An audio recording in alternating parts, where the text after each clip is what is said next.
Tumawag ka na kung sinong Diyos mo. Sige. Kamatayan para sa lahat! Kamatayan para sa lahat!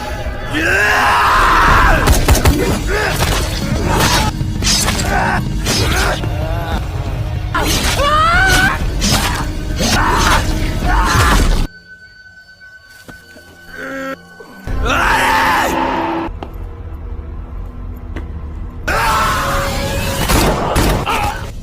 O ikaw dun!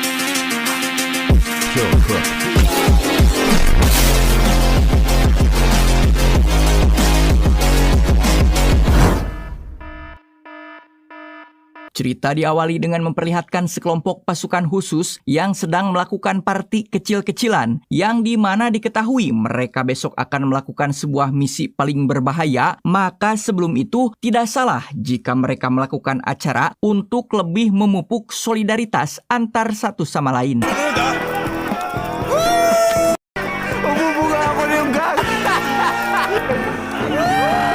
Dan inilah Topak 2025. Berlatar di hutan pedalaman Filipina, kisah akan berfokus pada sekelompok pasukan khusus sedang menjalankan sebuah misi berbahaya. Saking asingnya tempat tersebut membuat mereka selalu menajamkan insting dan mencoba untuk tetap berkonsentrasi agar tak sedikit pun terbuka sebuah celah kelengahan. Mahirap pa nga yung mga pinasukan natin dati eh. Di bawah pimpinan dari Kapten Kim, dalam situasi yang cukup mendegangkan itulah beliau memberikan motivasi dan semangat bahwasannya mereka dipastikan akan selamat dan kembali ke pangkuan keluarga masing-masing. Tapi tiba-tiba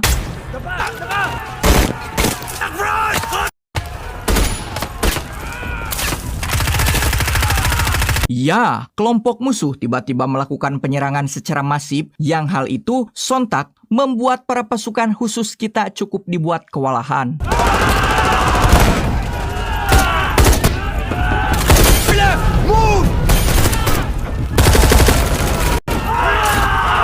Meskipun kuantiti musuh jauh lebih banyak, terlebih musuh juga diuntungkan dengan medan tempur yang sudah mereka kuasai, sehingga pada saat ini para pasukan khusus harus bertempur ekstra keras untuk bisa mengimbangi kekuatan lawan.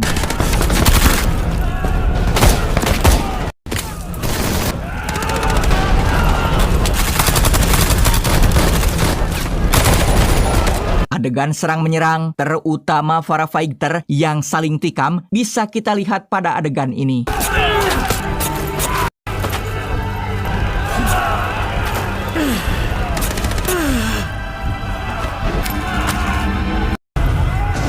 Harus diakui, karena jumlah lawan yang begitu sangat tidak berimbang, maka kita harus menyaksikan pemandangan yang sangat-sangat memilukan, di mana para pasukan khusus harus mengubur dalam-dalam harapan mereka untuk kembali pulang ke pangkuan keluarga masing-masing. Panurin mo! Sige, manood ka! Kung paano sumigil mo. Ano?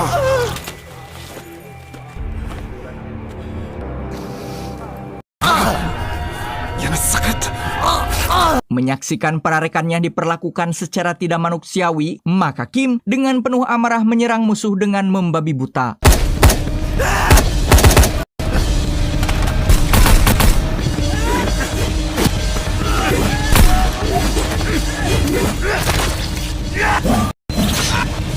Aksi kehebatan Kim ditunjukkan di scene ini, maka sudah tidak diragukan lagi kredibilitas dan skill bertempur yang ia miliki memang pantas dijadikan sebagai pimpinan pasukan khusus.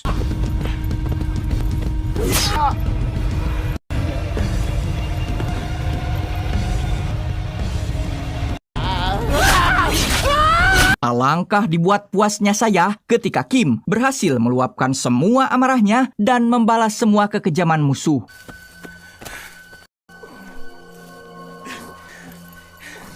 Meskipun musuh berhasil dikalahkan, tapi sang kapten ini merasa gagal dalam misinya tersebut bukan tanpa alasan, karena hanya dialah satu-satunya orang yang selamat dari misi ini, sedangkan untuk rekan unit komandonya, semua tewas terbujur kaku, termasuk sahabat dekatnya sendiri.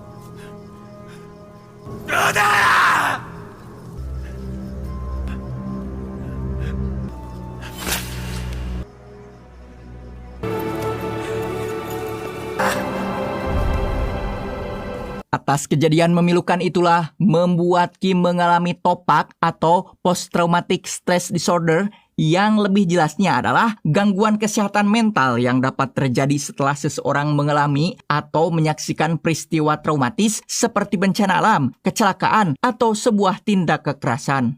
Umayos ka dun, pre, ah. Huwag kang mag-alala, hindi kita ilang. Yung nangyari sa tayo. Sejenak kita akan berpindah pada seorang wanita yang bernama Amoy. Terlihat ia sedang mencoba menyelamatkan adik lelakinya dari ancaman orang-orang misterius yang mencoba untuk mencelakainya.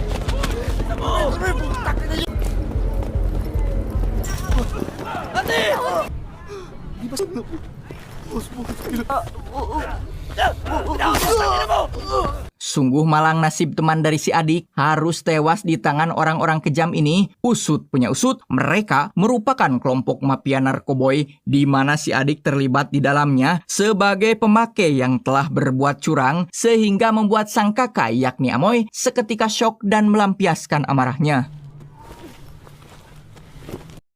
Ano ba katarantaduhan yung pinasok mo, ha? Patay ka na rin tulad ni Ben. Hindi lagi ako nasa tabi mo. May nangyari sa'yo, paano ko namatay ka? Kembali pada Kim yang kini diterima bekerja di sebuah kompleks gudang terbesar di kota Manila. Di sini saya sungguh dibuat salut pada beliau, meskipun dalam kondisi gangguan mental yang cukup parah, tapi Kim masih mempunyai semangat untuk menjalani kehidupan dan menggunakan skill yang ia miliki untuk berbuat kebaikan meski sudah tidak berada di militer. Nang mabuti dito, ah. Lahat dito sumasabog. Dengan fakta bahwa Kim adalah mantan seorang kapten pasukan khusus, maka pekerjaan ini begitu mudah bagi dia, sekalipun nanti akan ada rampok, pencuri, bahkan garong pun pasti dia dapat mengatasinya. Berpindah di kantor kepolisian yang dipimpin oleh seseorang yang dikenal tangguh dan ditakuti oleh para mafia, dia bernama Romero. Ini babangusnya, saat ini mereka sedang merencanakan untuk melakukan sebuah penggerebekan terhadap sebuah markas pembuatan narkoboy terbesar di kota tersebut.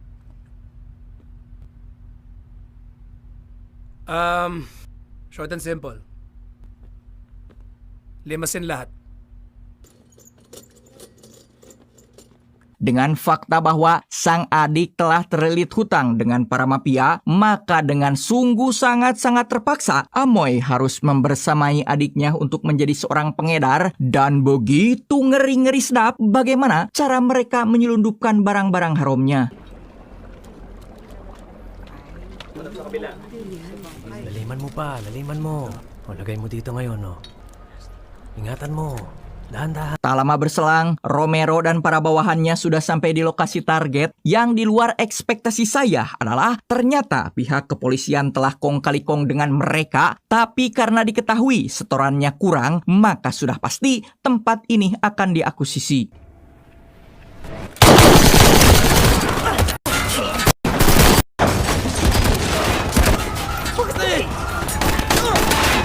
Sungguh sial, Amoy dan adiknya harus terlibat dalam masalah yang cukup kompleks ini, di mana situasi pada saat ini semua mafia dan para pekerja di sana dibantai habis oleh si Romero CS.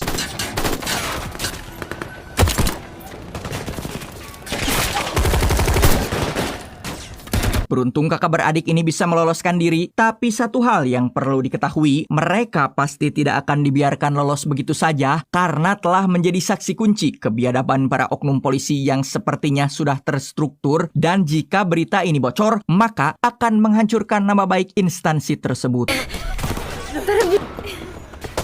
Habulin niyo! Dalam keadaan kaki yang pengkor karena telah terkena luka tembak, si adik dibawa oleh Amoy untuk mencari tempat persembunyian yang aman dan tebak di mana mereka akan bersembunyi.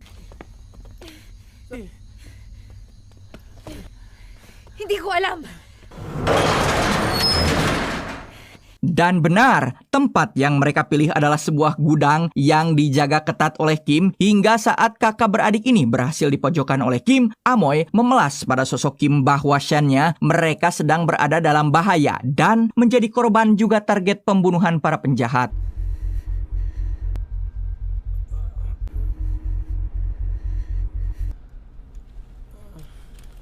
Sedangkan di lokasi pembantaian, oknum kepala kepolisian mendatangi TKP dan memastikan semuanya terselesaikan dengan sempurna. Namun alih-alih mendapatkan berita bagus dari para bawahannya, si atasan malah mendapatkan informasi bahwa 2 orang telah berhasil lolos dan sekarang sudah dalam target pencarian. Sakit sa ulo yan. Ganitong oras ng gabi. Sabit yung grupo. Understood? Kacaulah sudah dunia ini, bangsatnya. Oknum kolonel ini juga ternyata membangun sebuah relasi gelap dengan wali kota di daerah tersebut dengan tujuan untuk mencari panggung pencitraan karena faktanya mereka sebagai pemimpin daerah memang tidak becus dalam bekerja. Magaling yan. Okay naman si Romero Mayor. Saan mong durugin? Yes, sir. Untuk melengkapi misi perlindungan nama baik kedua sosok besar ini, Romero diembangi tanggung jawab besar, yakni membereskan sisa-sisa masalah yang terjadi, sedangkan kedua orang berkuasa ini akan menikmati hasil penjualan berikut akuisisi pabrik barang haram. Mayor, parating na po yung... Raymond, ahisa mo na si Mayor.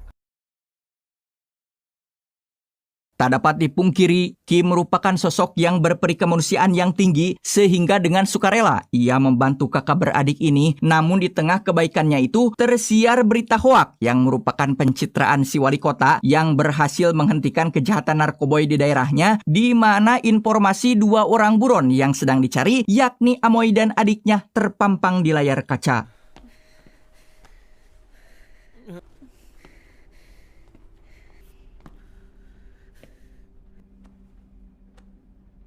Setelah termakan berita hoak yang sungguh rapi, Kim lantas mengusir kakak beradik ini dan menyuruh mereka segera nyah dari tempat ini sekarang juga sebelum Kim melakukan hal di luar dugaan. Namun pada situasi ini, Amoy terus-terusan mencoba meyakinkan Kim bahwa mereka tidak ada hubungannya sama sekali dengan kasus ini. Amoy dan adiknya hanya terseret masalah karena tepat pada waktu itu mereka berada di sana saat kejadian karena diketahui adiknya saat itu mempunyai hutang pada para mafia.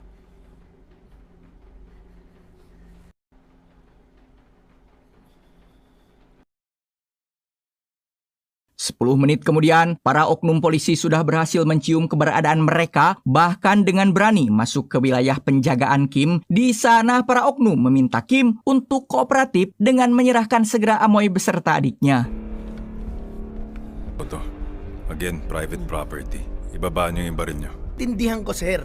Naintindihan ko. Kami intindihin mo. Setelah Kim menuruti perintah para oknum petugas itulah, dia menyaksikan kebenaran yang tersirat bahwa perlakuan yang sangat sadis mereka perlihatkan, yang hal itu sontak mengingatkan Kim terhadap peristiwa kelam di masa lalu, sehingga...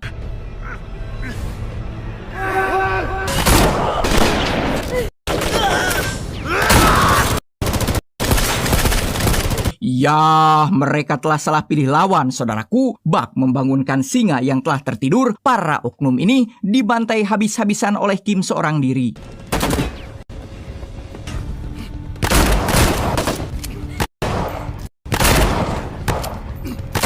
Menyadari para oknum terus membawa pasukannya, maka Kim berencana untuk melawan secara perlahan dan memprioritaskan keselamatan juga keamanan Amoy terlebih dahulu.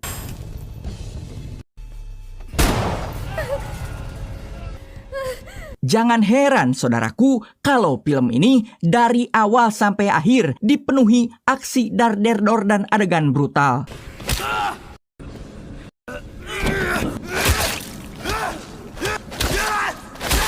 Tak ingin hanya menjadi beban bagi Kim, maka Amoy sekuat tenaga mencoba melawan dengan insting mempertahankan diri yang ia miliki.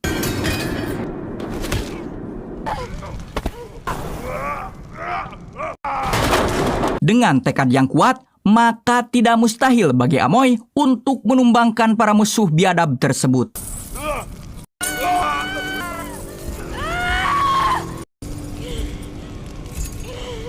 Di tengah kobaran api yang menyala-nyala, saya kembali dibuat kagum dengan skill bertempur yang dimiliki oleh Kim.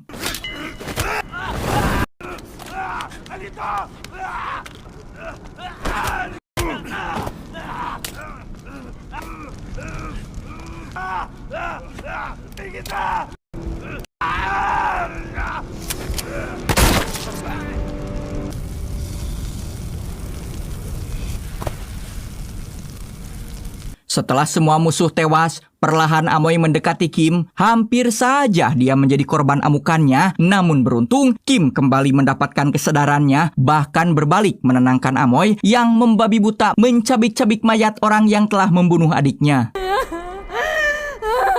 Ubusin lakas mo, may gera pa tayong araw. Saat kondisi mulai tenang, Amoy menanyakan siapa jati diri Kim sebenarnya karena sungguh mustahil bagi orang biasa untuk menghabisi banyak pasukan terlatih. Tapi sebelum pertanyaan itu terjawab, tiba-tiba...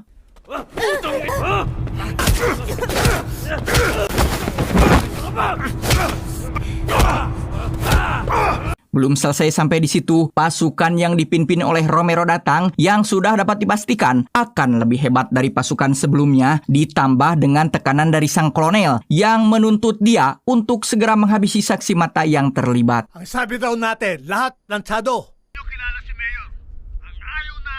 Saat mereka memasuki gedung semakin dalam, tak sengaja bertemu dengan salah satu pasukan yang tersisa. Dengan napas terbata-bata, dia mengatakan ada seorang penjaga pabrik yang buas bak singa lapar yang telah menghabisi seluruh pasukannya.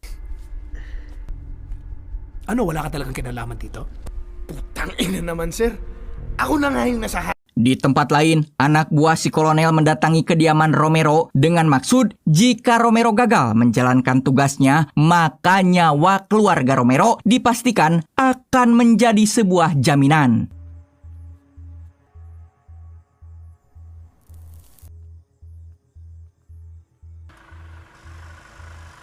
Ini gila, benar-benar gila. Kita kembali pada Amoy yang posisinya kembali ditemukan oleh salah satu oknum anggota saat dirinya hendak mencari jalan keluar yang aman. Di sini Amoy sungguh-sungguh mendapatkan perlakuan yang sangat kasar dan...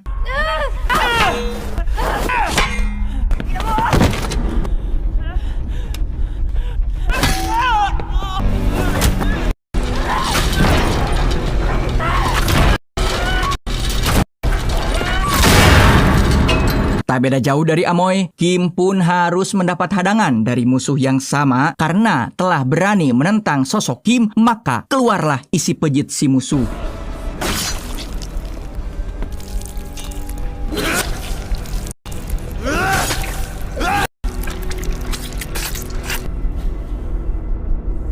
Belum sempat bernapas lega, Kim lagi dan lagi didatangi oleh anggota oknum lainnya yang dengan penuh ambisi menyerangnya, dan inilah yang terjadi.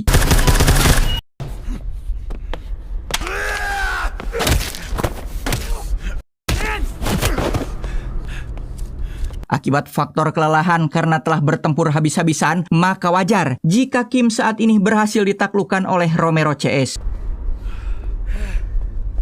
Untuk nasib Amoy pun kini ia berada di tangan si petugas cabul yang hendak ingin menggadabahnya, tetapi... Gusto ko yan. Sige. Sarmiento! Setelah berhasil menangkap mereka berdua, Romero bertanya apakah Kim adalah sosok pasukan khusus yang hilang dahulu karena yang ia lakukan saat ini sudah abnormal dan jauh dari level jika hanya sebagai seorang petugas penjaga keamanan saja. Pinatay ng sundalo ang mga kalaban. Doon nagtatapos ang kwento, paliw daw siya.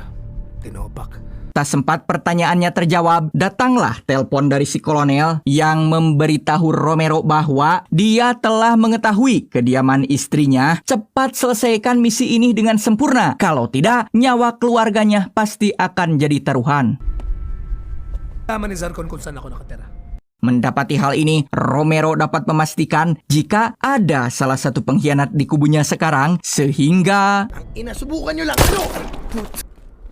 Dan benar, pengkhianat itu adalah temannya sendiri, yakni si Samsul, yang merupakan tangan kanan sekaligus anak buah si kolonel sendiri. Maka tak lama dari itu, konflik di antara kedua pasukan dalam satu instansi pun terjadi.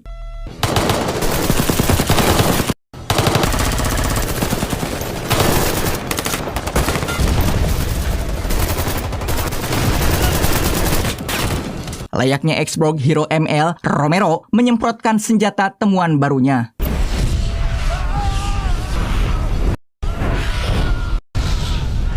Di tengah konflik kedua kubu oknum polisi, Kim dan Amoy memanfaatkan kesempatan tersebut untuk melarikan diri, tapi sial, Amoy harus berpapasan kembali dengan si oknum cabul, dan inilah yang terjadi.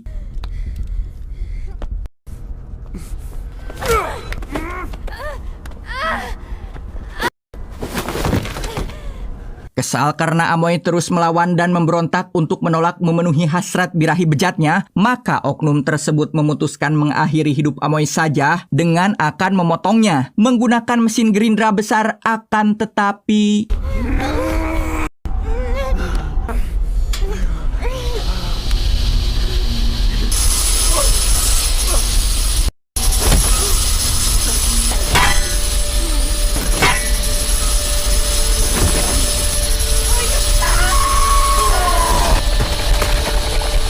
Nah, sekarang giliran Kim berhadapan dengan asisten kepercayaan si Romero. Kemudian, aksi baku hantam pun kembali terjadi.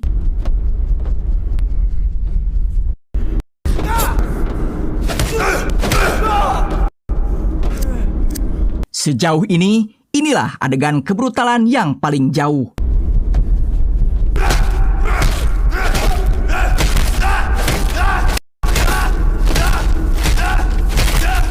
Habis Fikri, Amoy malah keluar dari tempat persembunyian dan kembali mendatangi mayat adiknya sehingga...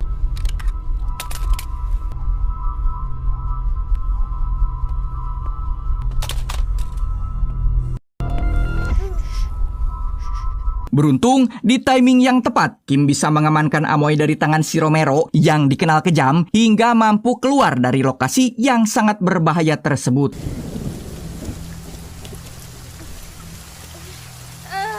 Di tengah derasnya hujan, Kim mencoba menyemangati Amoy agar terus untuk tetap bertahan, mengingat betapa jauhnya perjuangan mereka dalam mempertahankan hidup yang penuh dalam bahaya.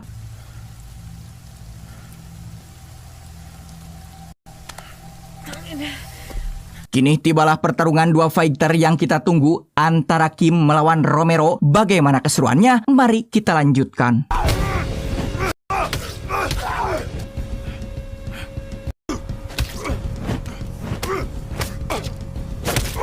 Sama-sama kuat sehingga sulit untuk membedakan mana yang akan menjadi pemenang di antara pertarungan brutal mereka.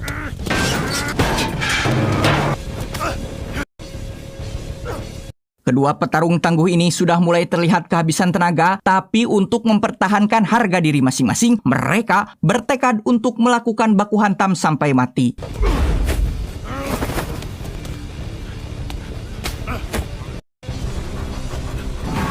Saat Romero hendak akan menghabisi Kim, di timing yang tidak tepat, Samsul datang untuk menghabisi mereka berdua, sehingga inilah yang terjadi.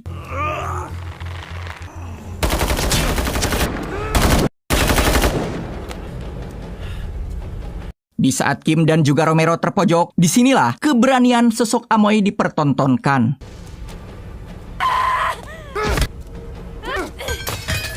Saat Amoy dalam bahaya, Kim kembali membantu, namun sayang tenaganya sudah hampir habis. Maka di waktu-waktu yang sangat krusial ini, hal luar biasa kembali Amoy lakukan.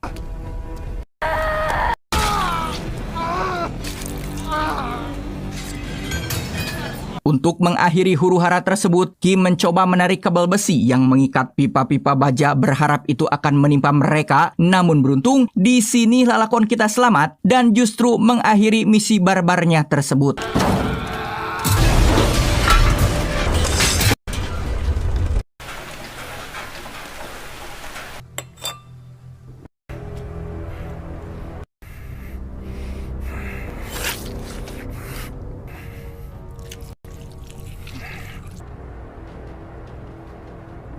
Kemudian, film pun tamat. Pelajaran yang bisa kita ambil dari cerita ini adalah, jika kamu ingin meringankan penderitaanmu sendiri, maka layani dan perlakukan orang lain dengan baik. Ketika kita berjuang untuk menjadi pelita bagi orang lain, secara alami, sesungguhnya kita telah menerangi jalan kita sendiri. Saya Kim dan keluarga mengucapkan selamat beraktivitas saudaraku. Tetap semangat, tetap menonton film aslinya ya. Jangan lupa untuk bersyukur hari ini. See you next time.